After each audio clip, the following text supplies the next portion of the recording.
بچوں بسم اللہ الرحمن الرحیم. کیا حال ہے آپ سب کے؟ آپ لوگوں کو پچھلا سارا جو کام دیا تھا آپ لوگ کر رہے ہوں گے. امید ہے آپ کو آپ کا کافی سلیبس کمپلیٹ ہو گیا میری طرف سے. تو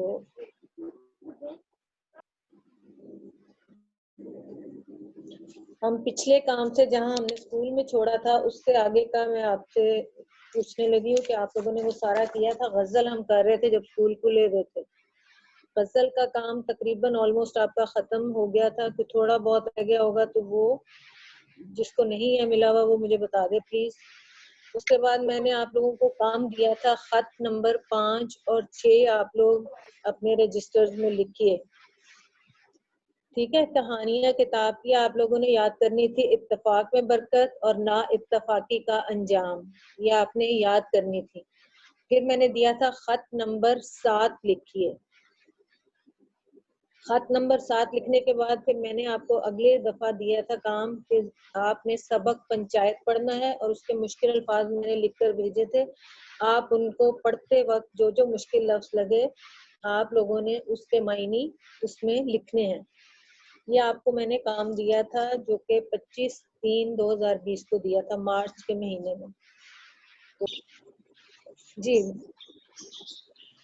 ہاں جی بیٹا آپ لوگوں کو جو کام ملا تھا سارا ملتا جا رہا ہے. جو آپ کو ملا تھا صرف آپ جسٹ یہ سارے لا دیجئے مجھے پتا چل جائے گا. اتفاق میں برکت کہانی اسٹوری جو بک میں لکھی ہوئی ہے وہ یاد کرنے کو دی تھی اور میں نے نا اتفاقی کا انجام دیا تھا. اس کو یاد کریں. خط نمبر 5 6 7 میں نے ہوم ورک میں دیا تھا ریٹرن کرنے کو رجسٹر میں. اس کے بعد ہم نے سبق جو تھا پنچایت اس کو میں نے کہا تھا آپ نے گھر میں ریڈ کرنا ہے اور اس کے مشکل الفاظ کے معنی آپ لوگوں نے لکھنے ہیں کتاب میں. جیسا کلاس میں آپ کی ریڈنگ کرواتی ہوں اور آپ نے اس کے بعد اس کے ورڈ ڈیفیکلٹ کے انڈر لائن کرنے کے بعد اوپر ورڈز کے میننگس لکھنے ہوتے ہیں. اسی طرح آپ نے ان کو گھر میں بھی لکھنا تھا کیونکہ میں ہر چیپٹر کے لکھ کر آپ لوگوں کو میننگس دے رہی ہوں تاکہ آپ کے لیے آسانی ہو. سبق پنچایت جو تھا اس کو آپ نے پڑھا ہوگا. اس کے بعد سوالات کے جوابات میں نے لکھ کر دیے تھے وہ آپ نے لکھے ہوں گے رجسٹر میں. سارا کام کیا ہوگا اور اسی طرح اس کو ساتھ ساتھ یاد بھی کرتے رہیں. پھر میں نے اس کا خلاصہ دیا تھا جو کہ آپ لوگوں نے اس کو بھی کیا ہوگا. پیرا خط کشیدہ جو تھا خاکہ اقتباس ایک دیا تھا حوالہ متن کے ساتھ تشریح کا. امید ہے کہ وہ بھی آپ نے کر لیا ہوگا اسی طریقے سے جس طریقے سے میں نے آپ لوگوں کو کلاس میں کروایا تھا. اور وہ اس کے معنی ورڈز لکھے تھے وہ بھی آپ نے لکھنے تھے. آپ نے کمپلیٹ کرنے تھے اپنے رجسٹرز میں. پھر سبق کا خلاصہ دیا تھا میں آپ کو. اس کا اب ہم بک ورک کرتے ہیں. اپنی بکس کھولیے. اس کا جو بک میں MCQs والے کوسچنز ہیں وہ آپ نے شاید خود سے بھی کیے ہوں. ایک دفعہ ریپیٹ کر لیں تاکہ آپ کو کوئی اس میں پرابلم نہ ہو کوئی غلطی نہ ہو جائے آپ کی. جمن پنچایت خالد کا سوال چیپٹر نمبر 2 کھولنا ہے جمن. جی بیٹے پنچایت کا چیپٹر ہے اس کا باقی میں نے سارا آپ لوگوں کو کروا دیا ہوا ہے. پنچایت کا جو بک ورک ہے اس کا اب آپ کریں. جمن شیخ اور الگو چودھری میں بڑا تھا یارانہ. جمن جب حج کرنے گئے تھے تو گھر الگو کو سونپ گئے تھے. گھر اس میں آئے گا خالی جگہ میں. کھولیے آپ نے بک. میں بک لے کے آئی. ان کے باپ پرانی وضع کے آدمی تھے. پرانی وضع کے آدمی تھے. شیخ جمعراتی خود دعا اور فیض کے مقابلے میں تازیانے کے زیادہ قائل تھے. تازیانے آئے گا. جمن نے وعدے وعید کے سبز باغ دکھا کر. سبز باغ آئے گا اس جگہ پہ. خالہ اماں سے وہ ملکیت اپنے نام کروا لی تھی. خالہ جان اپنے مرنے کی بات نہیں سن سکتی تھیں. بوڑھی خالہ نے اپنی دانست میں تو گریہ زاری کرنے میں کوئی کسر نہ اٹھا رکھی. شیخ جمن کو بھی اپنی عظیم الشان ذمہ داری کا احساس ہوا. عظیم الشان آئے گا اس جگہ پہ. دوستی کا مرجھایا ہوا درخت پھر سے ہرا ہو گیا. مرجھایا ہوا آئے گا اس میں. غلط اور درست کے جواب پر نشان لگانا ہے. الگو جب کبھی باہر جاتے تو جمن پر اپنا گھر چھوڑ جاتے. یہ رائٹ ہے, ٹھیک ہے. اس کا آنسر الگو کے باپ نئے انداز کے آدمی تھے, یہ رانگ ہے. الگو کی ایک بوڑھی بیوہ خالہ تھی, یہ رانگ ہے. کئی دن تک بوڑھی خالہ لکڑی لیے آس پاس کے گاؤں کے چکر لگاتی رہی, یہ ٹھیک ہے. جمن نے بڑھیا کو پیار بھری نظروں سے دیکھا, غلط ہے یہ. جمن جو تھا اپنی خالہ کو ماں کے برابر سمجھتے تھے, ٹھیک ہے. الگو قانونی آدمی نہیں تھے, یہ غلط ہے. ایک ایک سوال جمن کے دل پر ہتھوڑے کی طرح لگتا تھا, یہ ٹھیک ہے. پنچایت کے ایک ہفتے بعد ایک بیل مر گیا, غلط. سمجھو سیٹھ جو تھا منڈی سے تیل نمک لاد کر لاتے اور گاؤں میں بیچتے تھے, درست. رام دھن نے پہلا نام جمن کا سنا تو کلیجہ دھک سے ہو گیا, غلط. شیخ جمن کو پنچ بن کر اپنی ذمہ داری کا احساس نہ ہوا, یہ رانگ ہے. عثمان بھائی, you have turned off your camera.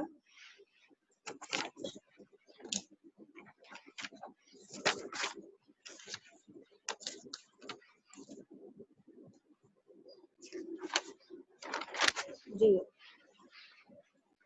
سب نے کر لیا بک ورک؟ جی یس, میں نے پہلے کا کیا ہے بک ورک. Okay good. اب اس کی سٹوری میں کوئی آپ کو پرابلم تو نہیں ہے؟ آپ لوگوں نے یہ ریٹرن ورک مجھے کل جب اگلی کلاس ہوگی آپ لوگوں نے ریٹرن ورک مجھے شو کرنا ہے اسی طرح کیمرہ کے تھرو, ٹھیک ہے. جو جو آپ نے ریٹرن ورک کیا ہوگا وہ مجھے دکھانا ہے آپ نے. جب بھی نہ کر دیں اب اس ابھی. میں جب آپ نہیں, ابھی نہیں, ابھی آپ نا جو میں نے حوالہ متن کے ساتھ تشریح دی تھی اس کے اندر آپ نے کس طرح لکھا ہوگا, جیسے میں نے آپ کو پیٹرن لکھوایا تھا کہ آپ نے پہلے جو ہے لکھنا ہے پہلے لائنز میں, یہ سبق جو ہے پیراگراف جو ہے سبق پنچایت سے لیا گیا ہے جس کے مصنف منشی پریم چند ہے. منشی پریم چند کے بارے میں 2-3 لائنز لکھیں گے آپ کے. انہوں نے اپنی تحریروں میں ہندوستان میں بسنے والے مزدوروں اور کسانوں کی زندگی اور ان کے مسائل کامیابی کے ساتھ اپنے تحریروں میں بیان کیے ہیں.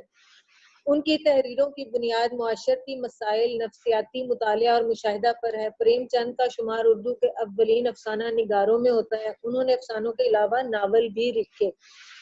اس سبق میں جو مصنف ہے وہ 2 لوگوں کی دوستی کے بارے میں بتاتے ہیں کہ جمن شیخ اور جو الگو تھے ان میں یارانہ تھا. پھر آپ نے تھوڑی سی سٹوری کو شارٹن کر کے شروع میں لکھنا ہے, ٹھیک ہے. اس کے بعد آپ نے جہاں سے بھی پیراگراف آپ کو دیا ہوگا ادھر تک آپ نے شارٹ اینڈ سٹوری لکھنی ہے, اور جو پیراگراف میں انڈر لائنڈ ورڈز ہوتے ہیں ان کو آپ نے چینج کرنا ہے. اس کے علاوہ چینج کرنے کے علاوہ آپ لوگوں نے اس کے سینٹینسز بھی اپنے الفاظ میں لکھنے ہیں آپ نے, ٹھیک ہے. میں نے آپ کو کلاس میں بھی یہ بات بتائی تھی کہ ایز اٹ از صرف ورڈ چینج کرنے سے تشریح نہیں ہو جاتی جب تک آپ اس کے جملے جو ہیں وہ آپ خود بھی چینج نہ کریں, ٹھیک ہے. اسی طرح آپ نے اس کی تشریح کرنی تھی, اور جو ہی اسکول کھلیں گے یا جب پیپر ہوں گے جس طرح کے بھی اس میں پھر آپ کو کوئی اور پیراگراف دیا جائے گا اور آپ نے اسی کے اکارڈنگلی اس کی بھی کرنی ہے, تشریح کریں گے آپ.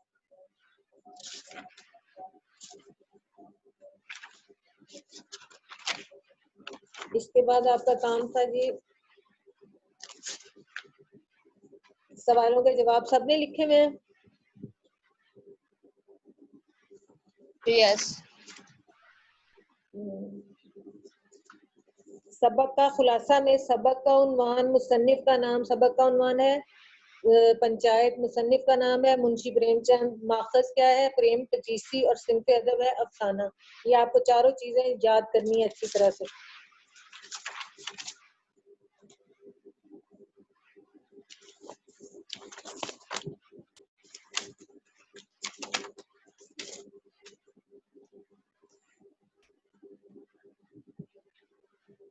جمن شیخ اور الگو چودھری جو تھے دونوں میں بہت دوستی تھی. ساجے میں یعنی کہ جو کھیتی باڑی کرتے تھے ان میں آپس میں ان کی شراکت داری تھی کہ دونوں مل جل کر وہ کام کیا کرتے تھے. ایک دوسرے پر مکمل اعتماد تھا, اور یہ ان کی دوستی اس وقت سے ہوئی تھی جب جو تھے جمن کے والد کے سامنے سب ادب سے بیٹھا کرتے تھے اور ان کی استاد کی خدمت کیا کرتے تھے اور ان کا سارا کام کیا کرتے تھے. ان کے باپ پرانی وضع کے آدمی تھے. تعلیم کے مقابلے میں انہیں استاد کی خدمت پر زیادہ بھروسہ تھا اور کہا کرتے تھے کہ استاد کی دعا چاہیے، چاہے جو کچھ بھی ہوتا ہے وہ اسی کے فیض سے ہوتا ہے. اور اگر الگو پر استاد کے فیض یا دعاؤں کا اثر نہ ہوتا تو اسے تسلیم تھی کہ تحصیل علم کا کوئی بھی جو دقیقہ ہے، کوئی معمولی بات اس نے اپنی لاپرواہی سے بھول گیا ہوگا. اس کے بعد جو تھا شیخ جمن کی ایک بوڑھی بیوہ خالہ تھی جو تھوڑی بات اس کے پاس زمین تھی، وہ اس کی کوئی اولاد نہ تھی، جو کہ اس نے وہ زمین اپنی شیخ جمن کے نام لگا لی. اور اس نے اپنے جب تک اس نے وہ زمین اپنے نام کروا لی تو اس کی خالہ کی خوب خاطرداری کرتے، کھانا وغیرہ خوب کھلا دل سے دیتے. لیکن جو ہی زمین جو تھی اس کے نام ہوتی ہے تو وہ خاطرداری میں کمی کر دیتا ہے اور ان کو کم کھانا وغیرہ دیتا ہے اور کم کر دیتا ہے. آخر کار وہ تنگ آ گئی اور تنگ آ کر اس نے کہا کہ تم مجھے یا تو میری زمین واپس کر دو یا مجھے پیسے دیا کرو تو میں اپنا الگ پکاؤں گی. اس بات پر اس نے کہا کہ مجھ سے تو یہ نہیں ہوتا، میں کیسے کروں کہ تمہیں دے کر آؤں، پیسے دوں میں تم سے. اس نے کہا کہ نہیں، اگر ایسے نہیں کرو گے تو میں پنچایت میں یہ مقدمہ لے جاؤں گی. وہ کہنے لگا لو پنچایت میں کیسے جانے کی تم بات کرتی ہو، کرو جا کے فیصلہ، مجھے تو ایسا پسند نہیں ہے یہ کام. وہاں جب وہ جاتی ہے بیچاری ہر طرف پھرتی ہے تو کوئی اس کے لیے پنچ بننے کو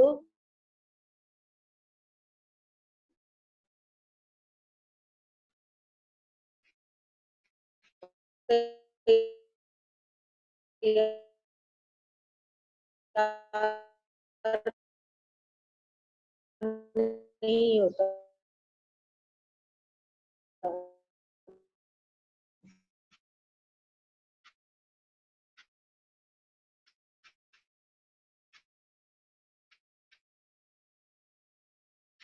پنچ ہوتا ہے جو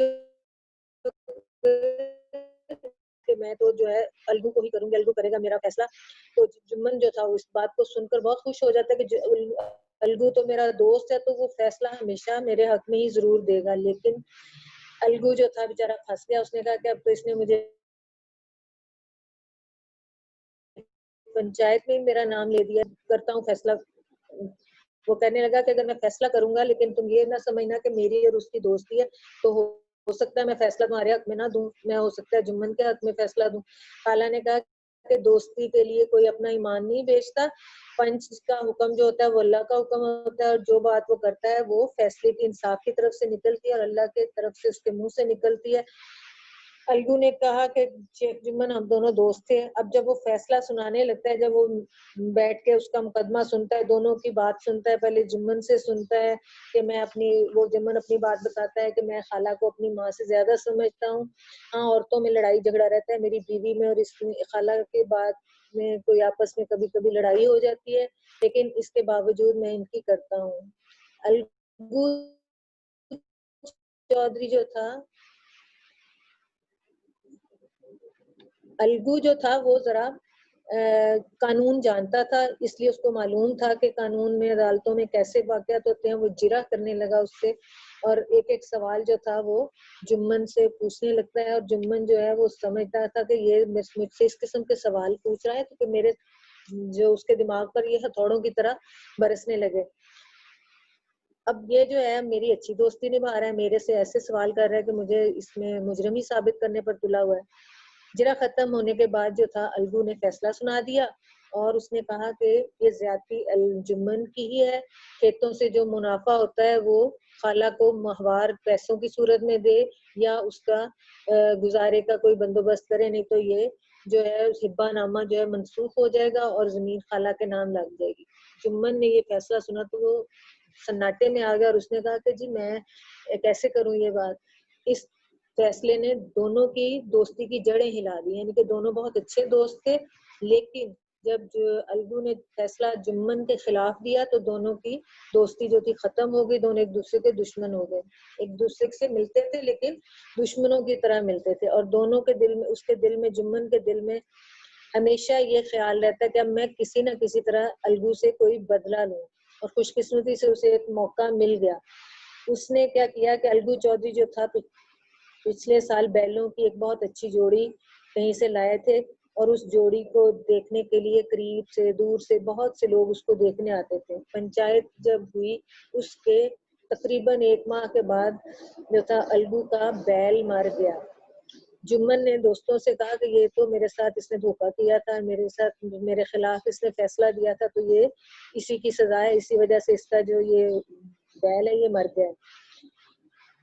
اب وہ دوسرا بیل الگو کو کسی کام کا نہیں تھا، وہ اس نے کہا کہ میں اس کو کسی کو بیچ دیتا ہوں، تو اس نے اس بیل کو ایک اور گاؤں کا شخص تھا سمجھو سیٹھ، اس کو بیچ دیا۔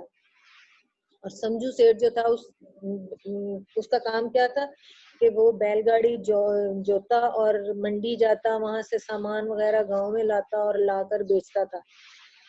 سمجھو نے جب نیا بیل پایا تو اس نے بہت خوش ہو گیا، اس نے تو پھر منڈی کے 3-3 4-4 چکر دن بھر لگانے شروع کر دیے ایک دن میں، اور اس نے جو جانور کو نا سانس بھی نہ لینے دیا، اور ہر وقت اس کو نہ چارہ کھلاتا، نہ اس کو سانس لینے دیتا، نہ اس کو پانی اور چارے کی فکر ہوتی، اور سارا 1 مہینے میں ہی اس بیل بیچارے کا کچومر نکل گیا۔ یعنی کہ بھوکا پیاسا جب جانور کام کرے گا تو اس کو کھانے کو نہ دے گا، آرام نہ کرنے دے گا، تو وہ بیچارے کی جان ہی نکلنی تھی۔ کچھ ایک دن وہ سامان لے کر آ رہا تھا تو راستے میں ہی بیچارہ بیل جو تھا وہ طاقت نے جواب دے دیا اور زمین پر گرا اور مر گیا۔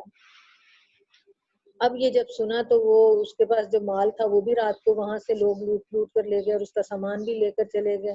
صبح بڑی مشکل سے گھر پہنچا، اور گھر جا کر تو بڑا اس نے جب بیوی کو سنائی یہ بات تو وہ جو تھی بڑا رونے پیٹنے لگی، اور اس نے کہا یہ تو اس نے ہمیں بیل ہی خراب دیا تھا جس کی وجہ سے ہماری ساری کمائی ختم ہو گئی، اس کی لٹ گئی۔ اس واقعے کو کئی ماہ گزر گئے۔ الگو جب اپنی بیل کی قیمت اس سے مانگتے سمجھو سیٹھ سے تو وہ لڑائی کرنے دوڑتا اور کہتا کہ لو جی مجھے تو تم نے مردہ اور منحوس بیمار بیل دیا تھا، اس کے پیسے کیوں مانگتے ہو؟ تم نے مجھے بوڑھا اور بیمار سا بیل تھا، میں اس کو کیسے دوں؟ اس لڑائی کو سنتے ہوئے جو تھے نا وہ بہت مشکل ہوتا ہے۔ ایک دن وہ بھی لڑائی میں جھگڑ پڑے، اور پھر انہوں نے کہا کہ اس بات کے لیے بھی ہم جو ہیں پنچایت کرتے ہیں، پنچایت کریں گے تو فیصلہ پنچایت میں ہی ہوگا۔ پنچایت کی تیاریاں ہونے لگی۔ پھر اسی طرح تیسرے دن درخت کے نیچے پنچایت بیٹھی۔ اب جو تھی گاؤں کے لوگ کہنے لگے اب تم کس کو اپنا پنچایت بناتے ہو؟ الگو جو تھا وہ کہنے لگا سمجھو سیٹھ ہی چن لے جس کو چننا ہے۔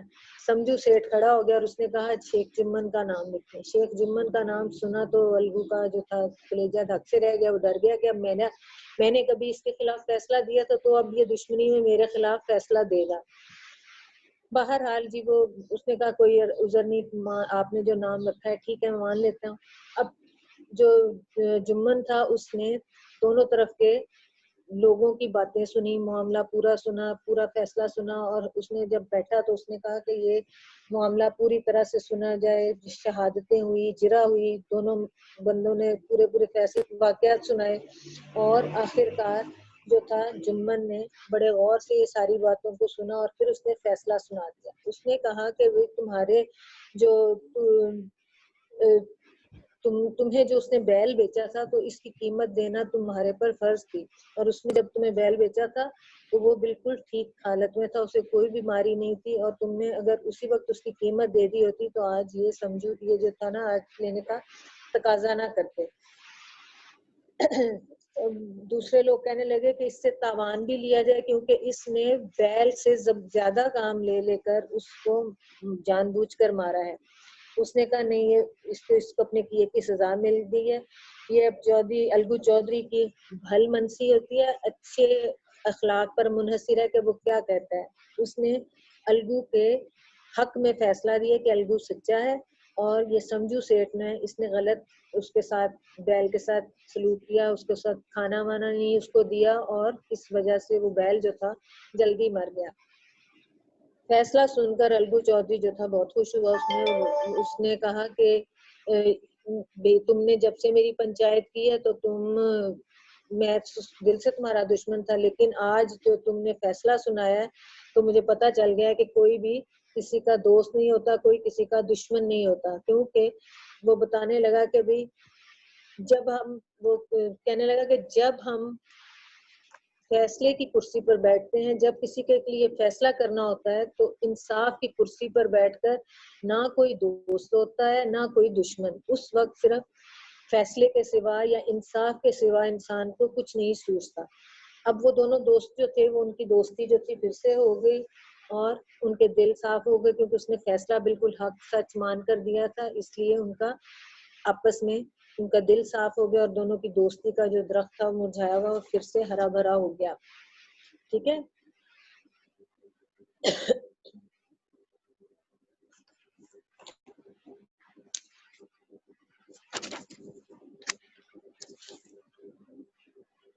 ہاں جی, اس میں آپ کے الفاظ کی مؤنث ہے. استاد کی مؤنث کیا ہوتی ہے؟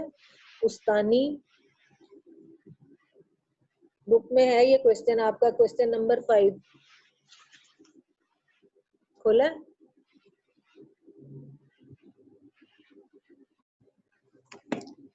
استاد کی مؤنث استانی, شیخ کی مؤنث شیخانی, چودھری چودرائن, سیٹھ سیٹھانی, بیل گائے.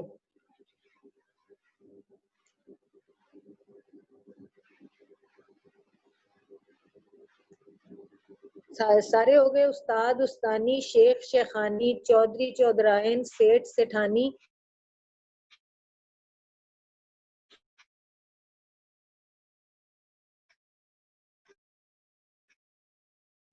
بیل گائے.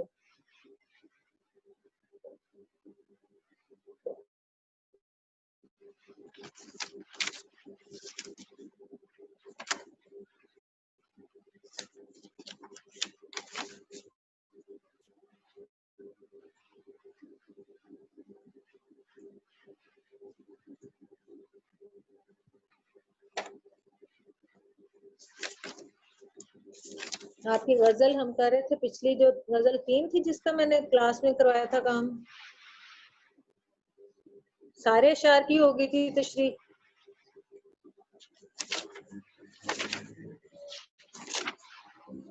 غزل 2 تھی یا 3 تھی؟ 3 تھی میرا خیال ہے. چل آخری شعر نمبر 60 کی جو تشریح رہتی شاید. غزل نمبر 3 کی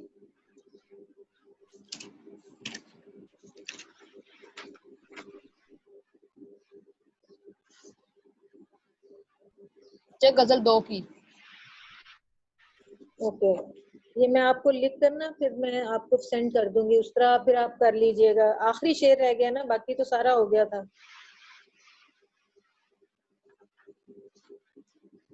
اس کا بک ورک ہوا ہے آپ کا غزل 2 کا؟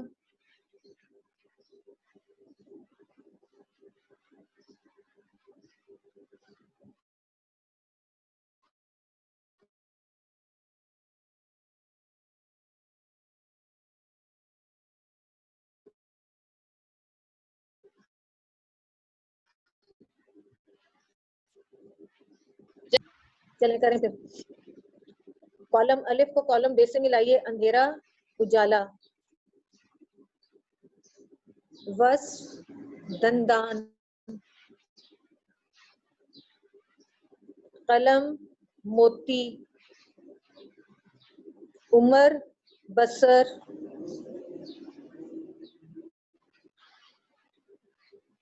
جاگا سویا,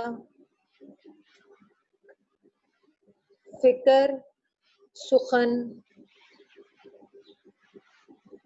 زن خنداں کنواں, مزہ غم.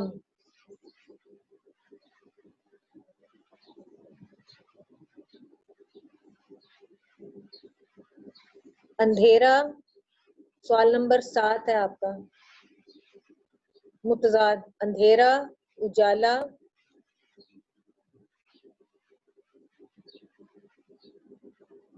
جاگنا سونا, غم خوشی, آگ پانی.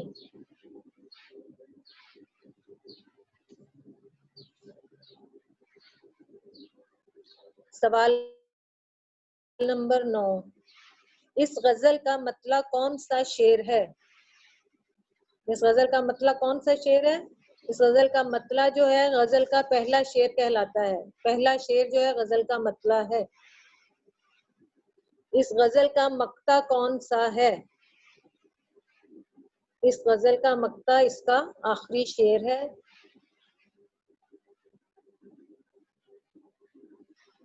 اس غزل کی ردیف کیا ہے؟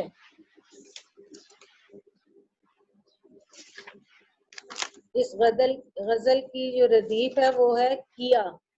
کیا ہر شعر کے پیچھے آ رہا ہے نا، سویا کیا، جاگا کیا، بویا کیا، دھویا کیا، ڈبویا کیا، اس میں کیا ہے ردیف. غزل میں موجود کوئی سے 5 قوافی کی نشاندہی کیجیے. قافیوں کو قوافی جمع ہے اس کی. کھویا، پرویا، سویا، بویا، گویا، دھویا اور ڈبویا، یہ سارے قافیے ہیں.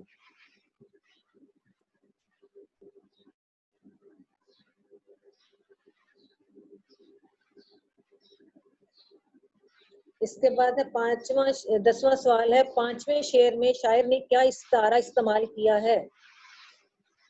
اس شعر میں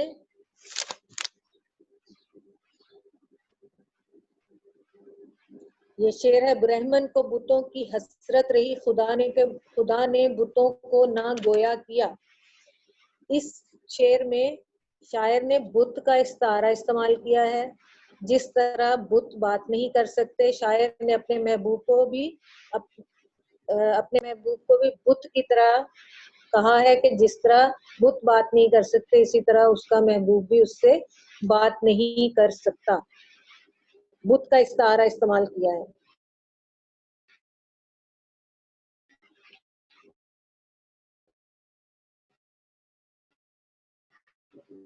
استعارہ کے لغوی معنی ہے ادھار دینا. یہ آپ کے MC اور آ جائیں گی.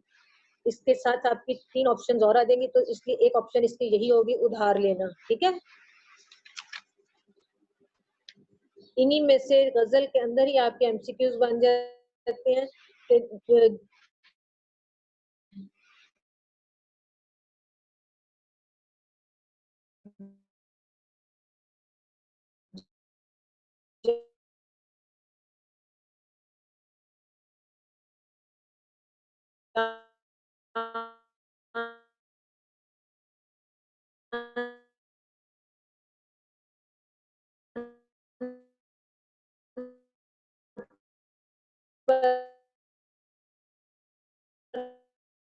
اس میں بنے نہیں ہوئے.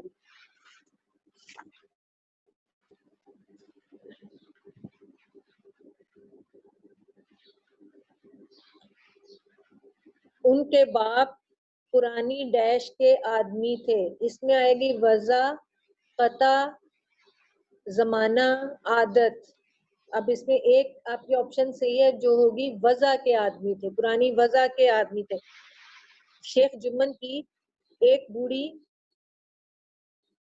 ماں تھی، اس کی شیخ جمن کی خالہ تھی، بیوہ خالہ تھی.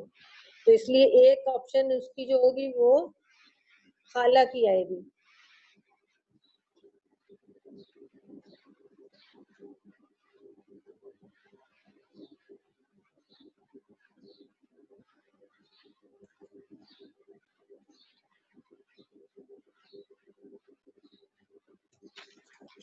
جو پنچایت ہے لکھا ہوا ہے سبق، منشی پریم چند، اقبال احمد، شاہد جو ہے مولانا محمد حسین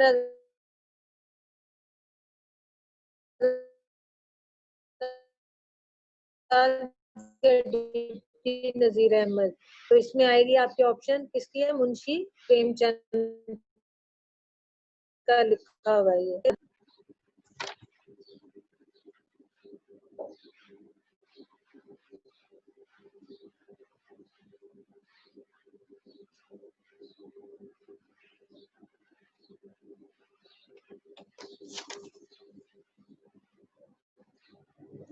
شیخ جمن شیخ اور الگو چودھری میں دوستی کا آغاز کب ہوا تھا؟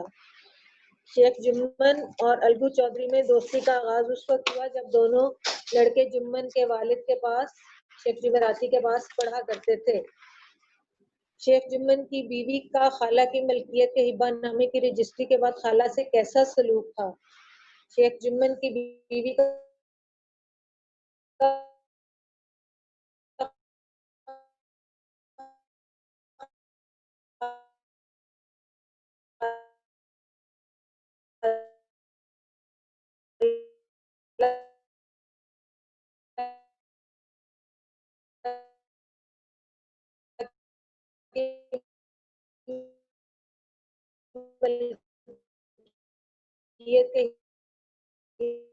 اس زمانے میں یہی دوستی ہے کہ جو اپنے اوپر بھروسہ کرے اس کی گردن پر چھری پھیری جائے۔ الگو چودھری کا فیصلہ سن کر